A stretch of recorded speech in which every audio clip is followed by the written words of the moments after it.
আজকে বেশ কিছুদিন ধরে সকাল সকালে কিন্তু ওয়েদারটা বেশ খারাপ থাকে, তবে আজকে সকাল থেকে দেখি বাইরে ঝলমলিয়ে রোদ উঠেছে। দেখবে একটানা বৃষ্টির পর যখন একটুখানি রোদ উঠে তখন কাজ করতে ভীষণ ভালো লাগে, আর তখন কিন্তু কাজের পরিমাণটা অনেকটা বেশি থাকে। So hello everyone, good morning. আমি উমা, আমার ছোট্ট একটা পরিবারের পক্ষ থেকে তোমাদের সকলকে জানাই অনেক অনেক ওয়েলকাম আর ভালোবাসা। দিনটা ছিল বৃহস্পতিবার। বৃহস্পতিবার মানেই ব্যস্ততম একটা সকাল। আমি সকালবেলা ঘুম থেকে উঠে সমস্ত বাসে এসে কাজকর্ম করে ছেলেকে স্কুলে দিয়ে আসলাম, সাথে আমার সংসারের জন্য কিছু টুকিটাকি ওই যে জিনিসপত্র নিয়ে আসলাম। আমার বর যেহেতু বাড়িতে থাকে না, আমার যখন যেটা প্রয়োজন তখন কিন্তু ছেলেকে যখন স্কুলে দিতে যাই আমি কিন্তু সেগুলো নিয়ে আসি। তবে আজকে বেশ কিছুদিন ধরে পুজো দিতে পারছিলাম না, তো আজকেও দিতে পারবো না। তো ভাবলাম চলো এর মধ্যে আমি ঘরের কিছু কাঁচা ধোয়া করে নেব, সাথে ঘরটাও পরিষ্কার করে নেব। সত্যি কথা বলতে সংসার সাজিয়ে গুছিয়ে রাখতে আমি ভীষণ পছন্দ করি। আমি যখনই একটু সুযোগ পাই, যখনই একটু সময় পাই, তখনই কিন্তু কাজে লেগে পড়ি। আমার তো একা সংসার, ঘরে বাইরে সবটা নিজেকেই সামলাতে হয়। তো যাই হোক, এই যে আমি এখন কি করছি বলো তো, জানালাগুলো আগে একটু পরিষ্কার করে নিয়েছিলাম, যেহেতু বৃষ্টি হয় আর স্লাইডারের জানালাগুলোর মধ্যে একটু জল পড়ে আর ভাবলাম চলো একটু স্লাইডারের জানালাগুলো ভালো করে পরিষ্কার করে নিই। যেহেতু বৃষ্টি বাদল হলে জানালাগুলো সেরকম খুলতে পারি না, আর একটু নোংরাও হয়ে যায়। তো যাই হোক, স্লাইডারের জানালাগুলো আগে দুটো পরিষ্কার করে নিয়েছি। এখন ঘরের প্রত্যেকটা জিনিস মুছে নেব। তবে আজকে কিন্তু ওয়াল টোয়াল কিছুই ঝাড়বো না, যেহেতু বৃহস্পতিবার, বুঝতেই পারো।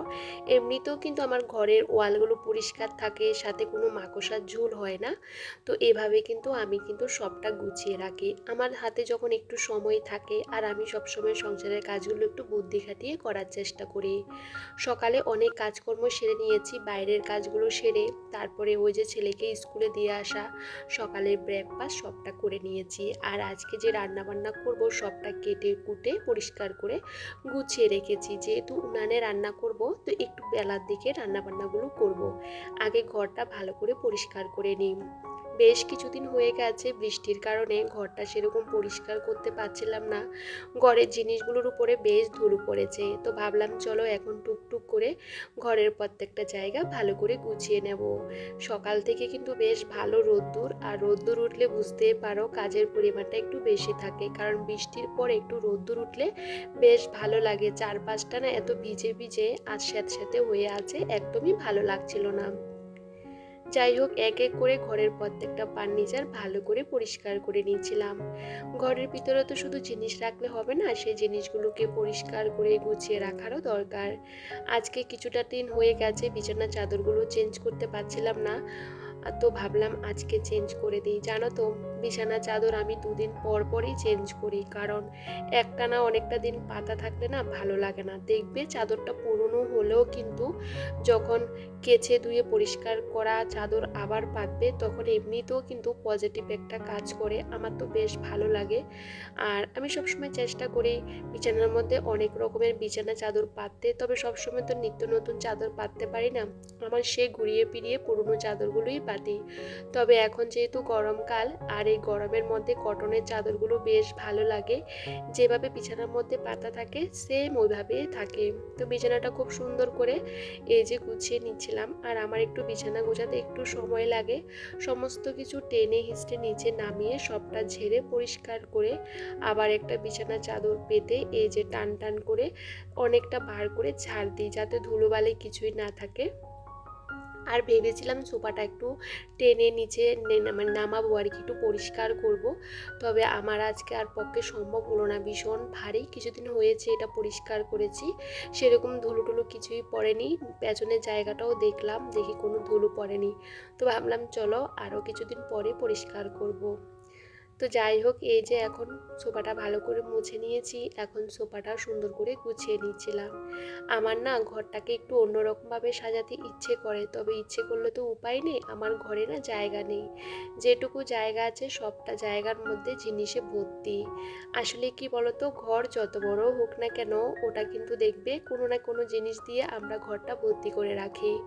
আর আমার না এরকম করে ঘর সাজাতে ভালো লাগে, সবসময় কিছু না কিছু দিয়ে সাজাতে। তবে চাইলে তো আমরা সব কিছু সম্ভব হয় না। তো যাই হোক, তোমাদের সাথে কথা বলতে বলতে এদিকে ঘরের প্রত্যেকটা ফার্নিচার ভালো করে ক্লিন করে রাখি। আজকে কাজকর্মগুলো ধরেছি একটু দেরি করে, আসলে সকাল থেকে অনেক দৌড়াদৌড়ি করেছিলাম, আর সে কারণে সকাল থেকে ক্যামেরাটা অন করতে একদমই ইচ্ছে করেনি। দেখবে কোনো কারণে সকাল থেকে যদি আমরা ব্লগটা শুরু না করি, সারাটা দিন না আর ব্লগ করতে ইচ্ছে করে না। আমি মনে করি তোমাদের সাথে আমার ইভিনিংয়ের যে রুটিনটা আছে সেটা শেয়ার করব। সত্যি কথা বলতে সকালে যেটুকু এনার্জি পাই না, বিকেলে ব্লগ করার মতন কোনো এনার্জি পাই না, জানো তো। বিকালেও আমাদের অনেক কাজকর্ম থাকে, কিন্তু বিকালে সেই এনার্জিটা জানি না কেন আমার আসে না, ভালোই লাগে না। তখন ওই যে নিজেকে একটু সময় দিই, একটু ঘুমাই, তারপরে একটু মোবাইল দেখি, তারপরে তার সাথে তো কাজকর্ম আছে, সবটা মিলেমিশে আমার দিনটা বেশ ভালোই কেটে যাচ্ছে। তোমাদের সাথে কথা বলতে বলতে ঘরটা ভালো করে গুছিয়ে নিয়েছি, আর প্রত্যেকটা জিনিস ভালো করে মুছে নিয়েছি। এখন এই যে ঘরটা ভালো করে ঝাড় দিয়ে নিচ্ছিলাম। আর যখনই খাটের নিচটা ঝাড় দিচ্ছিলাম, ওই যে ছেলের খেলনাপাতি ঢুকে রয়েছে সেগুলো এখন বেরিয়ে গেছে। আর এক এক করে ওই ঘরটাও কিন্তু ভালো করে ক্লিন করে নেব, সাথে দুটো বিছানার চাদরে আজকে চেঞ্জ করে দিচ্ছিলাম। তোমাদের তো বললাম আজকে বেশ 4-5 দিন হয়ে গেছে বিছানা চাদরটা তোলা হচ্ছিল না, তো ভাবলাম চলো আজকে চেঞ্জ করে দিই দুটো একসাথে, যেহেতু বাইরে রোদ উঠেছে। আসলে কি বলতো, অনেক সময় সকালে বেশ ভালো রোদ দেয়, আবার কিন্তু দুপুরের নাগাদ বেশ বৃষ্টি হয়। তবে সকালে যদি একটু রোদ দেয় না, তাহলে অনেকটা সুবিধা হয়, কাচা ধোয়া করলে বা সংসারের অনেক কাজকর্ম থাকে সবটা করা যায়। কিন্তু ওই যে সকাল সকাল যদি বৃষ্টি শুরু হয় না, তখন আর কিছুই করা যায় না। আর আমার এই ঘরে তোষক একটা নেওয়ার খুবই ইচ্ছা, তবে বর যেহেতু বাড়িতে থাকে না, আমার একার পক্ষে না এই ঘরের জন্য একটা তোষক নেওয়া সম্ভব হচ্ছে না। তবে যে তোষকটা আছে ওটার কিনে তো একদমই ঠকে গেছি, মাঝখানে মাঝখানে তুলোগুলো জড়ো হয়ে থাকে। আর আগে না বাড়ি বাড়ি আসতো তোষক বানানোর জন্য, ল্যাপ বানানোর জন্য, এখন আমাদের এখানে আসে না। এখন যেহেতু বর্ষাকাল শুরু হয়ে গেছে, সেরকম কিন্তু আমি কাউকে দেখতে পাই না। তো যাই হোক, এদিকে ভালো করে বিছানা চাদরটাও চেঞ্জ করে নিলাম, আর সমস্ত জামা কাপড়গুলোকে আমি কিন্তু ভিজিয়ে রেখেছি, পরে এগুলোকে কেচে দেব। আর এখন টুকটুক করে এই যে ঘরটরগুলো গুছিয়ে নিচ্ছিলাম। রাতে অনেকটা বার করে গুছিয়ে রাখি, যাতে সকালবেলা আমার কোনো রকম অসুবিধা না হয়। যেহেতু একা মানুষ, সমস্ত কাজগুলো বাচ্চাকে নিয়ে একটু বুদ্ধি খাটিয়ে করতে হয়, তাহলে কি বলতো অনেকটা সহজে কিন্তু একা হাতে সমস্ত কাজও কিন্তু সামলানো যায়। এদিকে জানো তো, জানালার মধ্যে যে টবগুলো রেখেছি, এই টবগুলোর নিচে দেখি পিঁপড়ে জড়ো হয়ে আছে, সে টবগুলোকে তুলে তুলে এখন ঝাড় দিয়ে নিচ্ছিলাম। আসলে বৃষ্টি হলে না পিঁপড়েগুলো কোথায় যাবে, তো সেই কারণে এখানে সেখানে কিন্তু জড়ো হয়ে থাকে। তবে সবটা ঝাড় দিয়ে এখন ফেলে দিয়েছি, আর এখন কিন্তু আমি ঘরটাকে ভালো করে ঝাড় দিয়ে নিচ্ছি। প্রত্যেকটা ফার্নিচার প্রত্যেকটা দিন মোছা হয়, তার জন্য আমার অনেকটা কষ্ট হয়। বলতে পারো বাড়িঘর পরিষ্কার পরিচ্ছন্ন করে রাখতে গেলে আমাদের কিন্তু পরিশ্রম করতে হবে, এমনি এমনি কখনো বাড়িঘর পরিষ্কার রাখা যায় না। তার জন্য কিন্তু আমাদের প্রত্যেকটা দিনই কিন্তু কাজ করতে হবে। একদিন গোছালে 10 দিন না গোছালে তাহলে ঘরের অবস্থা কীরকম হয় বুঝতেও পারো। আর আমার যেহেতু ছোট বাচ্চা আছে, সে কারণে বেশি একটা অগোছালো হয়, একটু নোংরা হয়, তবে সাথে সাথে চেষ্টা করি সবটা গুছিয়ে নিতে। তো যাই হোক, এখন কি বলতো, সবটা ভালো করে ঝাড় দিয়ে নিয়েছি, আর এখন কিন্তু ঘরটা তোমাদের সাথে একটু ঘুরিয়ে দেখাচ্ছি, কারণ যখন ঘরটা গোছানো থাকে তখন বেশ ভালো লাগে। আর আজকেও এই ঘরে একটা পুরনো চাদর পেতেছি, যদি নতুন চাদর পাতাম ঘরটা দেখতে আরো বেশ ভালো লাগতো। তবে চাদরটা নতুন না হলেও কি হবে, পুরনো চাদর, এটার মধ্যে ঘুমাতে বসতে বেশ ভালো লাগে, যেহেতু কটনের, বুঝতেই পারো। আজকে কিন্তু সম্পূর্ণ কাজকর্মগুলো করেছিলাম টিভিতে গান চালিয়ে দিয়ে, কারণ গান শুনতে শুনতে আমি কাজ করতে ভীষণ ভালোবাসি। এদিকে দুটো ঘর ভালো করে পরিষ্কার পরিচ্ছন্ন করে তারপরে আসলাম রান্না করতে, কারণ যেহেতু উনানে রান্না করব একটুখানি তো দেরি হবে। আর আজকে জ্বালানিগুলো কিন্তু অনেকটা শুকনো ছিল, সে কারণে উনুনটা ধরাতে সেরকম আমার কষ্ট হয়নি। তো যাই হোক, কালকে না রান্নাবান্না করে সবটা তো দেখেছিলে, উনুনের মাঝখানে দিয়ে রেখেছি। তো সবটা এখন কিন্তু এক এক করে ধরিয়ে দিয়েছি। এদিকে ভাতটা বসিয়ে দিয়ে কাঁচা ধোয়াগুলো সেরে নিয়েছি। কাঁচা ধোয়াগুলো করার পর এখন কিন্তু ওই যে সমস্ত কিছু তো রান্নার জন্য গুছিয়ে রেখেছি, তো ভাবলাম চলো এবার টুকটুক করে রান্নাবান্নাগুলো সেরে নেব। আর কাঁচা ধোয়াগুলো করতে গেলেও একটু তো সময় লাগে। আমার ছেলেকে আবার স্কুল থেকে নিয়ে আসার সময় হয়ে গেছে, তো এখন যাব আবার ওকে নিয়ে আসতে। তবে আগে ভাতটা নামাবো, তারপরে যাব। আর দেখো আকাশটা কত সুন্দর লাগছে। আর সকাল সকাল রোদ উঠলে না কাজ করতেও কিন্তু বেশ ভালো লাগে। এদিকে 10টা বেজে গেছে আর আমার ভাতটাও কিন্তু এখনো ভালো করে ফুটেনি। তবে ওটা নামিয়ে আমি কিন্তু চলে গেছিলাম ছেলেকে আনতে। ওখান থেকে এসে বাকি রান্নাগুলো এখন বসিয়েছি। তবে কিছু করার নেই, ঘরটা পরিষ্কার করতে আমার কিছুটা সময় লেগে গেছিল। কারণ কি বলতো, ঘর গোছাতে গেলে একটু সময় নিয়ে যদি ক্লিনটা না করি, যেহেতু প্রত্যেকটা দিন সেভাবে সমস্ত জিনিসগুলো ক্লিন করা হয় না। সামনের জিনিসগুলো তো সবসময় পরিষ্কার করা হয়, তবে ঘরের ভিতরে কিছু কিছু জায়গা আছে সেগুলো প্রত্যেকটা দিন পরিষ্কার করতে পারি না। সেগুলো সপ্তাহে একটা দিন চেষ্টা করি যে কোনো দিন সময় বের করে কাজগুলো করে নিতে। আর আমার হাতে যখনই সময় থাকে আমি নিজের মতন করে কাজগুলো করে নেওয়ার চেষ্টা করি।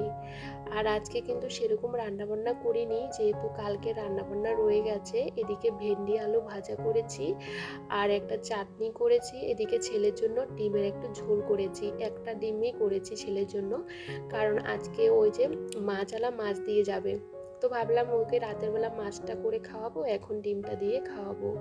তো ও না ডিমের ঝোল খেতে ভীষণ পছন্দ করে, ডিম আলুর তরকারি রান্নাগুলো বেশ পছন্দ করে, সেহেতু ওটাই করেছি। তো যাই হোক, এদিকে ছেলে স্কুল থেকে আসার পর ওকে কিন্তু আমি একটু টক দই দিয়ে দিয়েছি। ও টক দই খেয়ে এখন লাফালাফি শুরু করে দিয়েছে। তো যাই হোক, এদিকে রান্নাবান্না করার পর বারান্দাটা ভালো করে ঝাড় দিয়ে নিলাম। আর এখন এই যে কড়াইটা ভালো করে মেজে তারপরে ওই যে ঘর দুয়ারগুলো মুছে নেব। আর দেখো উনুনে রান্না করতে কিন্তু বেশ ভালো লাগে, তবে হাঁড়ি পাতিলগুলো এত এত কালো হয়ে যায় কি আর বলবো। রান্নার পর আমি সব দিন কিন্তু এরকমভাবে কিন্তু ভালো করে ঘষে ঘষে এগুলোকে পরিষ্কার করে নিই, না হলে না এগুলো উঠতে চায় না। তো যাই হোক, রান্নার যে কাপড় চোপড়গুলো সেগুলো ভীষণ কালো হয়ে গেছিলো, তো কড়াইতে একটু স্রাব দিয়ে সেগুলো সেদ্ধ করে নিলাম। সে জামা কাপড়গুলো ধুয়ে দিয়েছি। আর এখন যেটুকু পেরেছি কড়াইটা পরিষ্কার করার চেষ্টা করেছি, বেশি একটা উঠেনি আর কি, পেছনের জায়গাতে না কিছু কিছু রয়ে গেছে। তো যাই হোক, এই মুহূর্তে কিছুটা সময় চলে গেছে। আমি এদিকে যেহেতু আজকে অনেক কাঁচা ধোয়া করেছিলাম, বাথরুমটা একটু নোংরা হয়ে যায়, দেখবে বেশি একটা কাঁচা ধোয়া করলে এমনি কেমন একটা হয়ে থাকে। তো বাথরুমটা পরিষ্কার করেছি, তার মধ্যে বাইরে বৃষ্টি শুরু হয়েছে, তো বাইরের ইটগুলো ভালো করে ঘষে ঘষে পরিষ্কার করেছি। আর এদিকে আমি ভিজেও গেছি। তারপরে স্কুল থেকে আসার পর না ছেলেরও কিছু কাঁচা ধোয়া করার ছিল, সেগুলোও করেছিলাম। তবে সেগুলো মোটামুটি শুকিয়েছে, তবে বারান্দার মধ্যে সমস্ত কিছু জড়ো করে রেখে দিয়েছি। আর সকাল থেকে যে ভীষণ পরিমাণে ঝলমলে রোদ উঠেছিল, তবে দুপুরের পর থেকে কিন্তু দুবার বৃষ্টি হয়েও গেছে। তবে এখন আকাশটা বেশ সুন্দর পরিষ্কার আছে। তো যাই হোক, এদিকে ছেলেকে ঘুম পাড়িয়ে দিয়েছি খাইয়ে দাইয়ে। আর এই মুহূর্তে কিছুটা সময় চলে গেছে। আসলে রাতেবেলা ঘুমাতে ঘুমাতে আমার 12টা বেজে যায়, ছেলেকে ঘুম পাড়াতে পড়াতে প্রায় 11:30 বেজে যায়। তারপরে ভিডিওর কাজটা করি। আর সন্ধ্যার সময় না আমি ভিডিওর এডিটিংয়ের কাজ করতে পারি না, যেহেতু ছেলেকে পড়াতে হয়। বলতে পারো আমি বিকেলে কিন্তু ভয়েস ওভারগুলো দিই আর কি, ছেলেকে ঘুম পাড়িয়ে। এই সমস্ত কাজগুলো করতে করতে কিন্তু আমার বিকেল হয়ে যায়। বিকেলের কাজ আছে, ছেলে ঘুম থেকে উঠলে ওকে টিফিন বানিয়ে খাওয়াতে হয়। এ করতে করতে কিন্তু আমার সারাটা দিন চলে যায় ওই যে সংসারের কাজকর্মের মধ্যে দিয়ে। তবে ভীষণ ভালো আছি সংসারের কাজের মধ্যে দিয়ে। তবে চলো আজকে ব্লগটা এখানেই শেষ করছি। সবাই ভীষণ ভালো থেকো, সবার পরিবারকে নিয়ে। সবাইকে টাটা।